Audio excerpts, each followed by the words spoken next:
Hello दोस्तों, आज भी और दिन के समान ही शाम को समय इंडियन ज्योग्राफी पढ़ते हैं। आपकी अपनी ऑनलाइन ज्योग्राफी क्लास में आप सबका स्वागत है। तो इंडियन ज्योग्राफी पढ़ रहे थे अपन, यहाँ लिख देता हूँ मैं, ज्योग्राफी ऑफ इंडिया और ठीक है। ज्योग्राफी ऑफ इंडिया में अपन पढ़ रहे हैं भारत का भूगोल, और भारत के भूगोल में भी फिजिकल पार्ट ऑफ इंडिया पढ़ रहे हैं, भारत के भौतिक प्रदेश। भारत के भौतिक प्रदेश, भारत के भौतिक प्रदेशों में अपन ने सबसे पहले हिमालय प्रदेश के बारे में अध्ययन किया, और फिर उत्तर के विशाल मैदान के बारे में अध्ययन किया, और अब चल रहा है अपने प्रायद्वीपीय पठारी प्रदेश। तीसरे नंबर का जो भौतिक प्रदेश है उसमें अपन ने प्रायद्वीपीय पठारी प्रदेश का अध्ययन कर रहे हैं। प्रत्येक क्लास में अपन ने छोटे छोटे पार्ट करके अध्ययन करना प्रारंभ किया है, और प्रत्येक टॉपिक में एक क्लास में एक टॉपिक क्लियर होता है, इसलिए बिल्कुल स्लो स्पीड में है ताकि आपको एक एक चीज क्लियर हो सके और नोट करते चलना, ठीक है। क्योंकि ये चीजें कंपटीशनों में आने लायक है, और फालतू की चीज़ों को इसमें सम्मिलित नहीं किया है, और जो चीज़ें पूछने लायक है, जो क्वेश्चन जहाँ से बन करके आता है उसी प्रकार के मैटर लिया है मैंने। नदियों से संबंधित है, जैसे प्रायद्वीपीय पठारी प्रदेश को भारत के मानचित्र में उनके भौतिक स्थलाकृति के आधार पर और विस्तार के आधार पर अलग अलग भागों में बांट करके उनका एक एक करके विस्तार से अध्ययन कर रहे हैं पर, ठीक है। तो इस प्रकार से प्रायद्वीपीय पठारी प्रदेश को अलग अलग भागों में बांट करके मैंने उनके नाम से नोट कर लिया है। और अब अपने जो प्रायद्वीपीय पठारी प्रदेश का जो अंतिम बिंदु है उसका अध्ययन करने जा रहे हैं, जिसको अपन दक्कन के पठार के नाम से जाना जाता है। यहाँ मानचित्र बना देता हूँ मैं छोटा सा।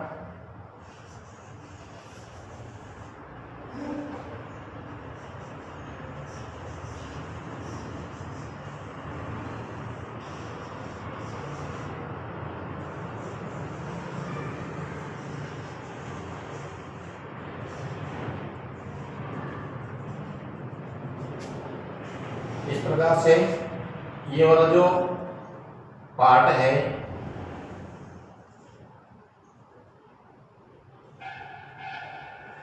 ये एक तरह से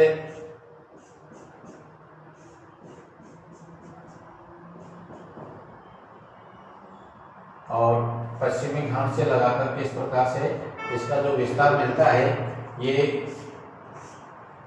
दक्कन के पठार के नाम से दक्कन का पठार, ठीक है। दक्कन के पठार के नाम से इसको जाना जाता है, और कर्नाटक में इसको कर्नाटक का पठार के नाम से जाना जाता है, ठीक है। तो संपूर्ण प्रायद्वीपीय पठार की उत्पत्ति के बारे में मैं पिछली क्लासों में भी बोलता हुआ आया हूँ, इसमें भी आपसे और सब रिपीट करते हुए बता देता हूँ कि ये संपूर्ण प्रायद्वीपीय पठारी प्रदेश एक तरह से प्राचीन कालीन जो गोंडवाना क्रम की चट्टानों से ये पठारी भूभाग बना हुआ है, और गोंडवाना क्रम में जो दरारी ज्वालामुखी से लावा फैल करके और चट्टानी रूप बना है, उससे मतलब इसका निर्माण हुआ है। यहाँ बेसाल्ट चट्टानें पाई जाती है। ठीक है, तो बेसाल्ट चट्टानों से निर्मित है, परंतु प्राचीन और पुराना हो जाने के कारण यहाँ से बहने वाली जो नदियां हैं उनके द्वारा इसको छिन्न भिन्न कर दिया गया है और इसके आधार पर इसका विस्तार और इसमें बहने वाली जो नदियां हैं उसके अनुसार अलग अलग भागों में इसको बांट दिया गया है। तो चलते हैं, सबसे पहले इसका विस्तार। विस्तार कहां से कहां तक है, कौन सी किसका, दक्कन के पठार का। दक्कन का पठार, इसका विस्तार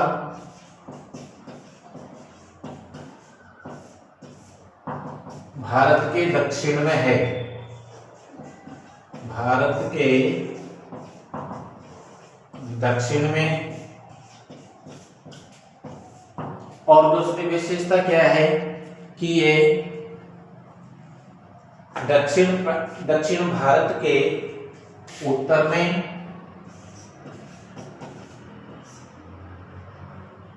में सतपुड़ा की पहाड़ियों से प्रारंभ होकर के दक्षिण में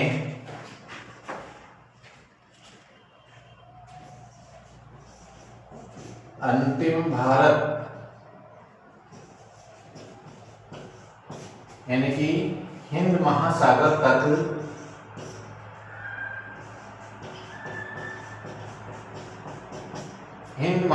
तक इसका विस्तार मिलता है। और समझ लो, उत्तर में सतपुड़ा की पहाड़ियों से लेकर के और अंतिम भारत दक्षिण तक, ये एक तरह से अंतिम बिंदु रामेश्वरम जो है वहां तक इसका विस्तार मिलता है और यहाँ से फिर हिंद महासागर शुरू हो जाता है। तो ये तो उत्तर से और दक्षिण तक का है। पश्चिम में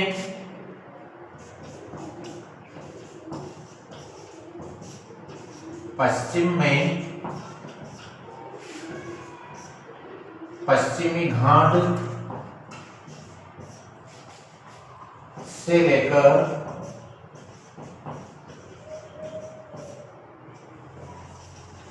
पूर्व में पूर्वी घाट तक इसका विस्तार है। पश्चिम में पश्चिमी घाट, ये पश्चिमी घाट कहलाता है। पश्चिमी घाट से पूर्वी घाट तक इसका विस्तार है।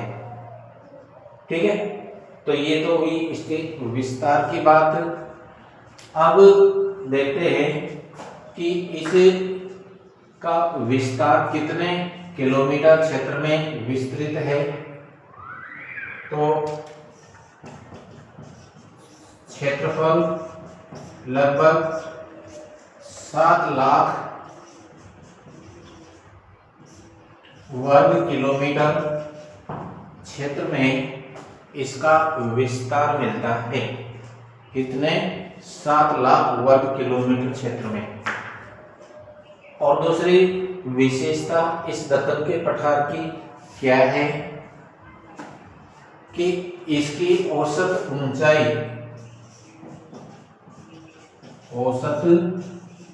ऊंचाई इसकी 600 मीटर है। औसत ऊंचाई कितनी है? 600 मीटर। और समझ लो इसको, भारत के भूगोल में अपन भारत के भौतिक प्रदेश पढ़ा और भारत के भौतिक प्रदेश में अपन ने प्रायद्वीपीय पठारी प्रदेश का अध्ययन किया। प्रायद्वीपीय पठारी प्रदेश में अपन ने इस प्रकार से अलग अलग पठारी प्रदेशों का अध्ययन किया है। पिछली क्लास में अपन ने ये मेघालय के पठार का अध्ययन किया है। ठीक है, तो इस प्रकार से। और दक्षिण में जो पठारी प्रदेश है दक्कन का पठार जो भारत का सबसे बड़ा पठार है, दक्षिण भारत का सबसे बड़ा पठार है, उसका अध्ययन करते हैं। तो इसका विस्तार एक तरह से 7 लाख वर्ग किलोमीटर क्षेत्र में विस्तृत है और उत्तर में इसका विस्तार सतपुड़ा की पहाड़ियों से लेकर के और अंतिम ये रामेश्वरम तक जो हिंद महासागर से सीमा लगी हुई है वहां तक इसका विस्तार है। पश्चिम में पश्चिमी घाट से लेकर के और पूर्वी घाट तक इसका विस्तार है। अब पढ़ते हैं कि इसका ढाल किधर से किधर की ओर है। ये पठारी प्रदेश का ढाल। तो एक एक चीज को बिल्कुल स्लो स्पीड में पढ़ते रहना और नोट करते रहना।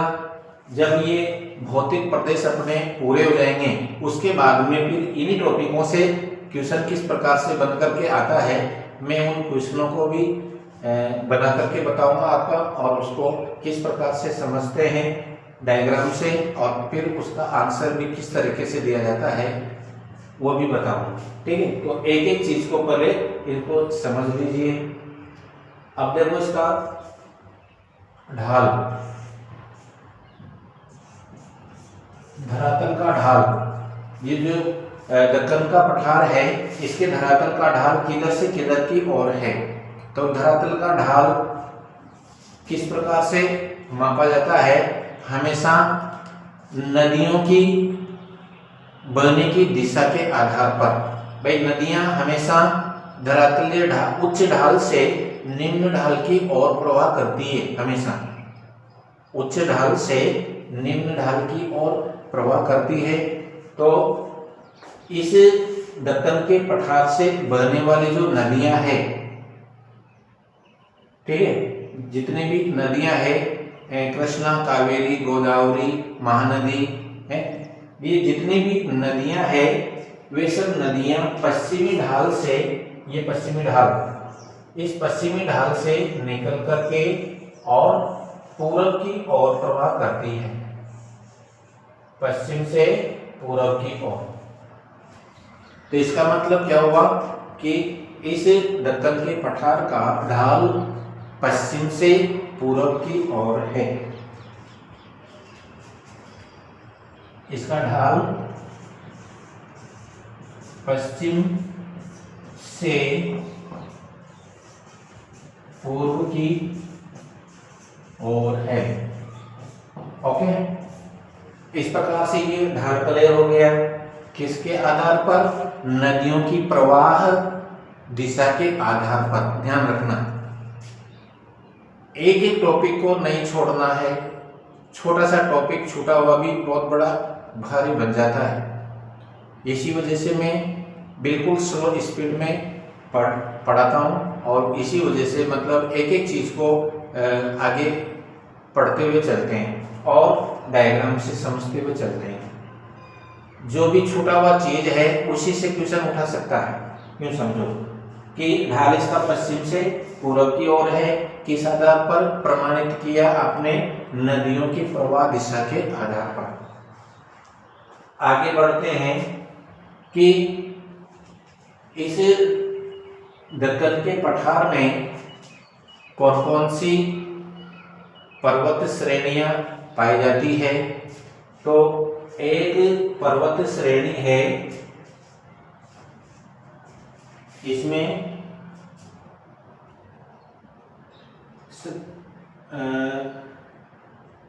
अन्नामलाई की पहाड़ी और महाराष्ट्र और तमिलनाडु में नीलगिरी की पहाड़ी है। महाराष्ट्र और तमिलनाडु में, ये महाराष्ट्र और तमिलनाडु में जो पहाड़ी है, एक तो है नीलगिरी, नीलगिरी की पहाड़ियाँ, ठीक है, और दूसरा है अनाईमुड़ी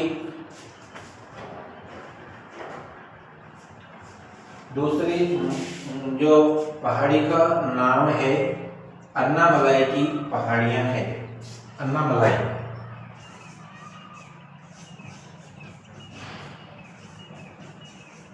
अन्नामलाई की पहाड़ियां। ठीक है, देखो नीलगिरी की पहाड़ियां कहां पर है? ये है महाराष्ट्र और तमिलनाडु में। महाराष्ट्र और तमिलनाडु में नीलगिरी की पहाड़ियां हैं। और इसकी क्या विशेषता है? महाराष्ट्र और तमिलनाडु में जो नीलगिरी की पहाड़ियां हैं, तो इसकी विशेषता है कि ये पश्चिमी जो नीलगिरी की जो पहाड़ियां हैं, इसकी सबसे ऊंची चोटी डोटा बेटा है। सबसे ऊंची चोटी,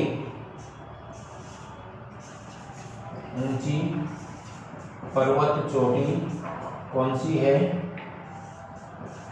डोटा बेटा। इसकी ऊंचाई कितनी है? इसकी ऊंचाई है 2600 कितनी है? 2637 मीटर।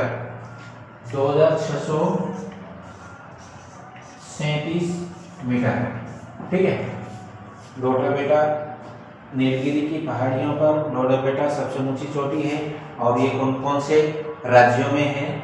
महाराष्ट्र और तमिलनाडु में, ध्यान रखना। और ये दक्षिण भारत की दूसरी सबसे बड़ी ऊंची चोटी है।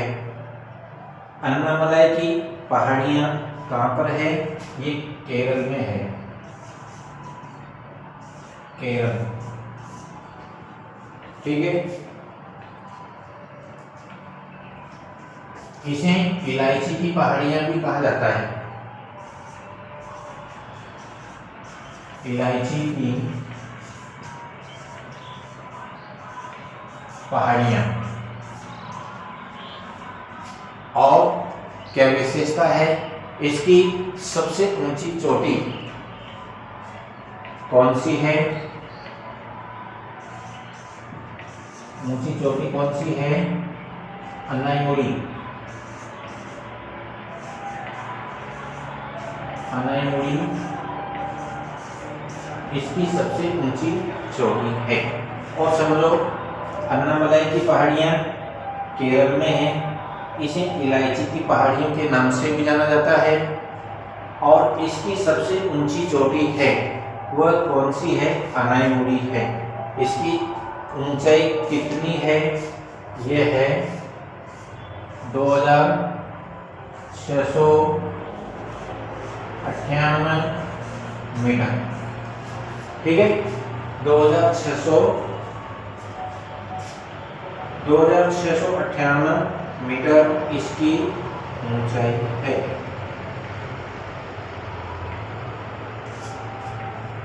2698 मतलब 95 कर लेना, इसको 95 है। 2695 मीटर इसकी ऊंचाई है। और ये देखना दक्षिण भारत की सबसे ऊंची चोटी है। कौन सी? अन्नाईमुड़ी। मैं लिख देता हूं, दक्षिण भारत की सबसे ऊंची चोटी कौन सी? अन्नाईमुड़ी। अन्नाईमुड़ी है।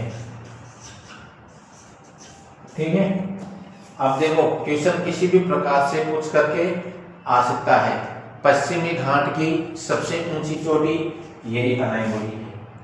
दक्षिण भारत की सबसे ऊंची चोटी यही अन्नाईमुड़ी है। ठीक है, क्वेश्चन इस प्रकार से भी बन करके आ चुका है, दक्षिण भारत की दूसरी सबसे ऊंची चोटी कौन सी है? ये डोटाबेटा, डोटाबेटा है। कौन सी पहाड़ी पर है? नीलगिरी की पहाड़ियों पर है। नीलगिरी कहाँ पर है? महाराष्ट्र और तमिलनाडु में। तो ये ध्यान रखना 2637 मीटर है और ये 2695 मीटर ऊंची है। ठीक है, आगे बढ़ते हैं कि इस पठारी प्रदेश से बहने वाली जो नदियां हैं वह कौन कौन सी है और इन नदियों के द्वारा उस पठारी प्रदेश को छिन्न भिन्न कर दिया है। प्राचीन पठारी भूभाग है और प्राचीन पठारी भूभाग है, लंबे समय से बहती रही है, तो फिर वह एक तरह से छिन्न भिन्न होना तो स्वाभाविक है। तो किस प्रकार से कितनी प्रकार की स्थल आकृतियां मिलती है इसमें? दक्षिण भारत में जलप्रपात बनाने वाली नदियां अलग है। जलप्रपात भी बनाती है क्योंकि पठारी भूभाग है, कठोर चट्टानी भूभाग से निर्मित है। बहने वाली नदियों में एक तरह से इस संरचना के अनुसार जलप्रपात जैसी स्थल आकृतियां ज्यादा देखने को मिलती है। ठीक है, तो यहाँ पर बहने वाली नदियां कौन कौन सी है? कहाँ पर? दक्कन के पठार में। यह लिख देता हूं, दक्कन के पठार की नदियां कौन कौन सी नदियां बहती है? यहाँ पर कृष्णा, कावेरी और गोदावरी। कृष्णा, कावेरी, गोदावरी व इनकी सहायक नदियां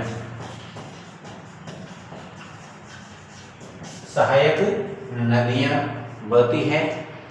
तो उत्तरी भारत के समान ही ये नदियां भी अपना जल प्रवाह तंत्र बनाती हुई बहती है और भारत के पश्चिमी घाट से निकल करके पूर्व की ओर बहती हुई बंगाल की खाड़ी में अपना जल उमेड़ती है। ठीक है, तो इस प्रकार से ये बहने वाली नदियां हैं और पठारी क्षेत्र में बहती है। आगे इसकी जो विशेषता है, कर्नाटक में जो शिमोगा जिले में वाराई नदी बहती है। यहाँ नोट लगा के लिख देता हूँ, कर्नाटक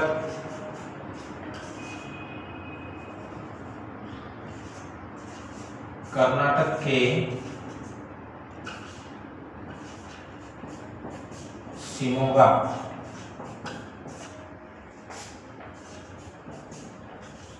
जिले में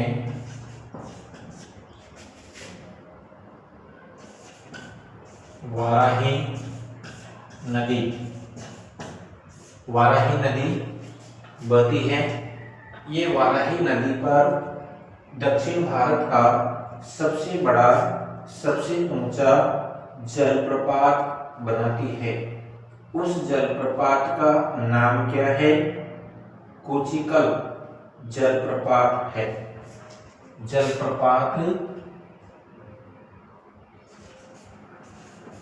जलप्रपात कौन सा है?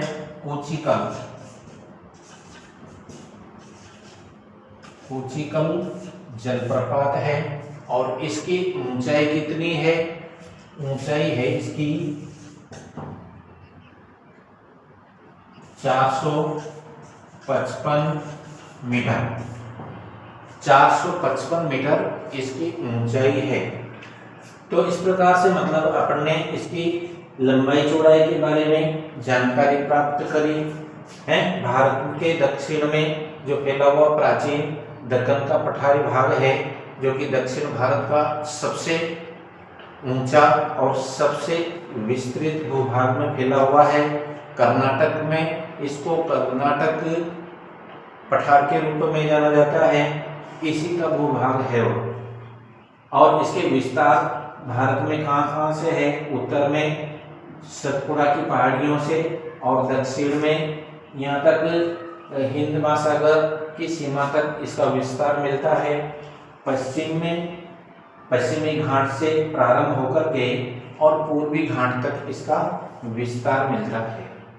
ठीक है, इसके बाद में इसका क्षेत्रफल लगभग 7 लाख वर्ग किलोमीटर क्षेत्र में इसका विस्तार है। औसत ऊंचाई इसकी 600 मीटर है।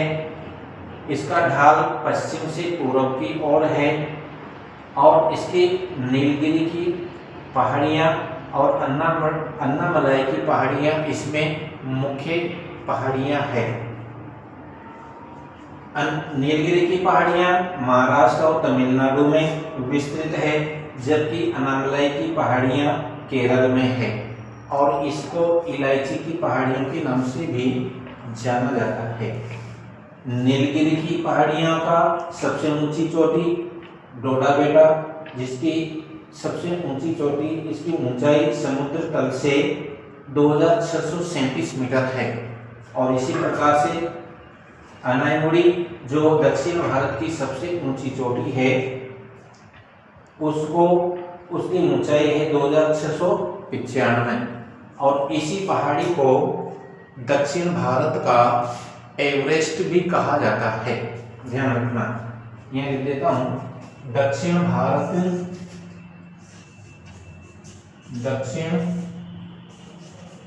भारत का एवरेस्ट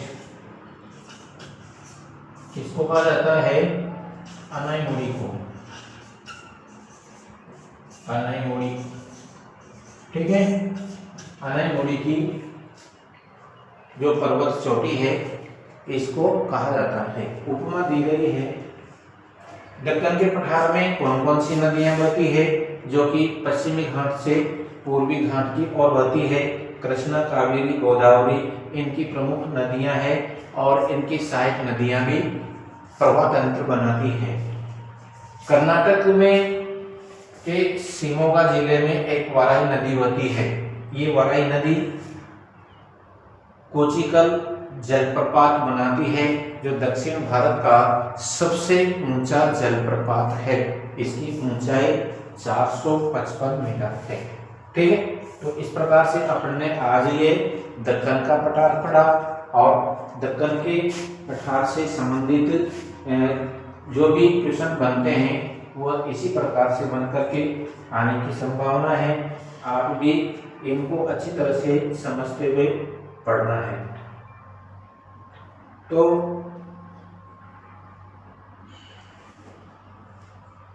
दक्षिण के पठार में दक्षिण प्रायद्वीपीय पठार का ये पूरा भाग अपन ने डायग्राम के माध्यम से अध्ययन किया है और ये अपना प्रायद्वीपीय पठारी प्रदेश का जो भौतिक प्रदेश है वो पूरा हो गया और उसी के आधार पर अब आगे का भौतिक प्रदेश पढ़ेंगे जिसका नाम है तटीय प्रदेश। तटीय प्रदेश जो कि 2 भागों में डिवाइड करके इसका अध्ययन करेंगे। अगली क्लास में आप भी अपने दोस्तों को इस क्लास से जोड़ते रहिए, शेयर करते रहिए, सब्सक्राइब भी करते रहिए ताकि अपनी क्लास और परिवार बढ़ता रहे। ठीक है, और आपके जितने भी कॉलेज से संबंधित, कोटा विश्वविद्यालय से संबंधित इंफॉर्मेशन होगी वो सब इस चैनल पे मिलती रहेगी समय समय पर।